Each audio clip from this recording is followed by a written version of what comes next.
Hey, look at that. I got my room back. Yeah, I'm by myself and I don't have annoying kids in my room. I don't have to record in the bathroom. Okay, so welcome back to another video, and as you can tell, I guess we're doing this daily recap pay-per-view thing. It's crazy. I don't get it at all, but go check out my review of the 2021 Royal Rumble. That pay-per-view was awesome. Yesterday, I talked about Backlash 2004, and today we're talking about Matt's pay-per-view that he got to pick.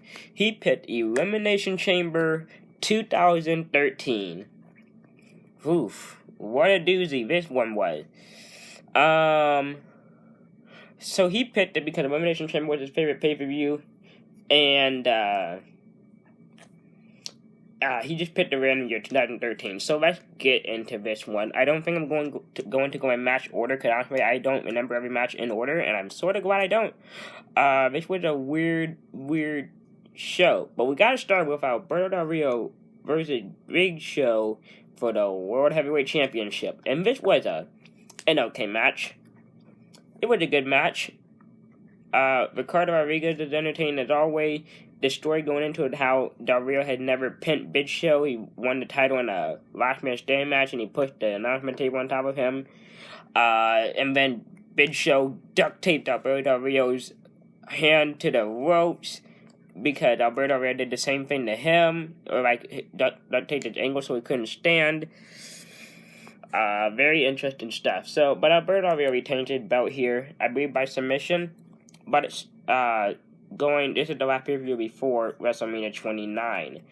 And I remember watching all these feuds break down, so yeah, I remember some of these.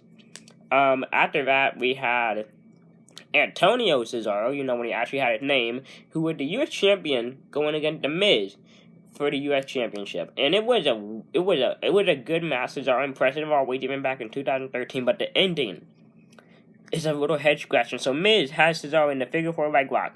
Cesaro kicks the Miz in the knee, where the Miz knee drops and hits him in the private parts, and the Miz is disqualified. Now I don't know if this was intentional, but and then what? The Miz, did the Miz beat up? Oh yeah, and then the Miz just kicked Cesaro in the balls again, like. Yeah, that's what you get. That made no sense. I'm like, who is the good guy in this? And he's like, The Miz. So you're telling me Cesaro, the heel, kicked out his knees, so he got hit in the balls, and then The Miz is just gonna be like, kicking the balls again. That's what you get for cheating to keep your title. Very weird decision for that one.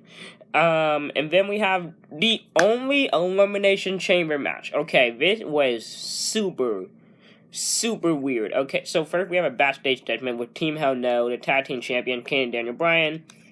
Very interesting. He's like, you watch your back and I watch my back. You watch my back, okay? And I'll watch mine. And Kane is the savage here, and then we go to the ring. Jack Swagger and Zach Coulter cut a promo. It's an okay, standard stuff. Like, they were in New Orleans. They're like, we can't have New Orleans be good or whatever. We the people and whatever. So we get Swagger, the first one out. He goes in a pod. And then Kane is in a pod. Randy Orton's in a pod. Mark Henry's in the pod. The two people starting the match is Daniel Bryan and Chris Jericho. Now, I already knew that Jack Swagger was going to win this match, because I remember the storylines, but it was weird. I mean, couldn't even call it predictable, but you just look at the storyline going into WrestleMania 29, it makes sense. I knew that Rhea was going against Swagger. Team Hell No are the tag team champions, so how are you going to have one of them go against Alberto Del Rio? They went against Dolph Ziggler and Big E for the tag team championship. In the opening match, Randy Orton teamed up with, what was it? Big Show and Sheamus, I think, to take on the Shield, and then they lost, and Big Show just threw a hissy fit and knocked out Sheamus? Or Orton? Or both? I don't remember. And then Chris Jericho had that weird feud with Fandango, where he called them all, like, Fong, D-I-N-G-O, and Nigga was his name out. that was a weird time. So I knew Swag would win this match, but it was a good elimination chamber match. Orton went through a pod. It took 3 men to eliminate Mark Henry after Mark Henry eliminated both the tag team champions. Pretty impressive. But it was a good action, but there was nothing. It resulted in nothing. No title was on the line. Just a title shot, and Josh Swagger, who won, didn't even win the title. And then there was only one chamber match, because we had Del Rio against Big Show in the opening, and we had CM Punk versus The Rock in the main event. So, what the heck? It just didn't have any stakes to it. And then after this, the show went all sorts of downhill from there. What else was on this show? I wanted to bring up the Divas match. It was god-awful. God-awful. When you watch 3 women's matches 3 days in a row, you sort of see similarities. If I were to rank them, Royal Rumble 2021, Sasha Banks versus Carmella, that was a very good match. And then Lita and Victoria. And then Caitlyn versus Tamina Snuka. What the flip was this match? It was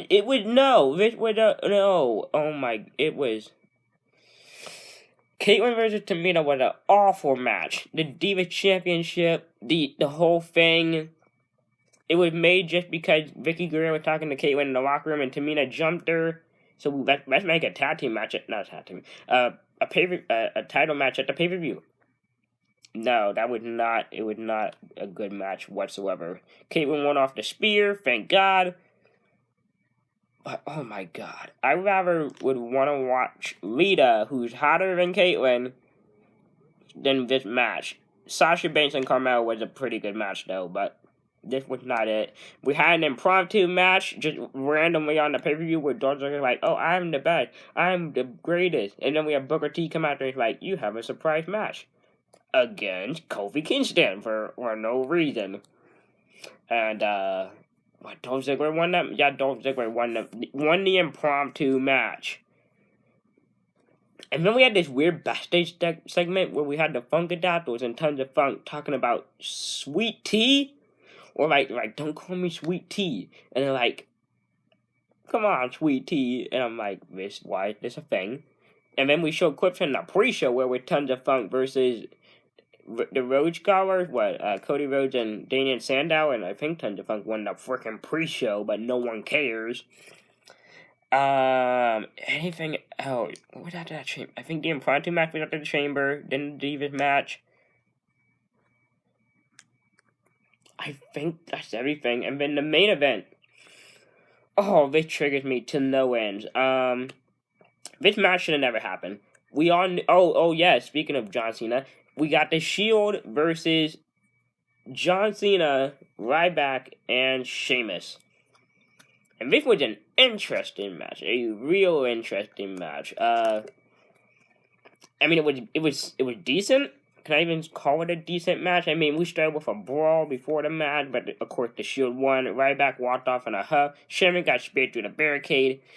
And that sort of led to Ryback winning against Mark Henry. Sheamus teaming up with Big Show and Randy Orton to go against the Shield, because John Cena was going against The Rock. And we knew it was going to be Cena versus The Rock. And it's annoying. As much as I love John Cena, he shouldn't have won the 2013 Royal Rumble. The Rock shouldn't have beat CM Punk at Royal Rumble. And so we have this rematch here. And like, oh, The Rock gets the qualifier count out. He loses the belt. But there's no way this was going to happen. Oh, CM Punk deserves so much more. He was so good as champion. They're just like, hey, let's bring in this part-timer so we can make a lot of money at WrestleMania. The Rock should have never been world champion in 2013. This isn't 2000. This isn't 99. Not even 2003. I'm talking about 2013. Why? We shouldn't have had this. They put on a good 23-minute match, and I didn't care at all. GTS is rock bottom, people's elbows, and The Rock won. The Rock won, and then, it just this just triggers me because The Rock should have never been champion. He shouldn't have beat CM Punk at Royal Rumble. Shouldn't have beat CM Punk at Elimination Chamber. But I mean, you have to look at things for the positive. And one of the positives would have to be CM Punk went against Undertaker for the streak, against the streak. That was honestly one of my favorite 10:33 a.m. build-ups. One of the build-up fair matches, the storyline. I haven't seen the actual Taker versus CM Punk match, but I heard it was good. But if I ever pick that pay-per-view, then I'll surely watch that match. It should be very good. But overall, this pay-per-view, no. Backlash 2004 and 2021 Royal Rumble were both superior to this load of garbage. Hey, man. Solar. What are you doing, girl? You under my bed. There you are. What are you doing? There you are. Anyway. What is... You wanna go outside? Okay, give me a minute. So anyway, this was super bad. But my pay-per-view is gonna be spectacular. I'm picking No Way Out 2001. If you know what happened at the pay-per-view, you know. The 3 Stages of Hell match between Stone Cold Steve Austin and Triple H. I'm excited to watch that tonight. Well, I'm out. Bye. So, you want to go outside so badly? Okay, let's go outside. Bye.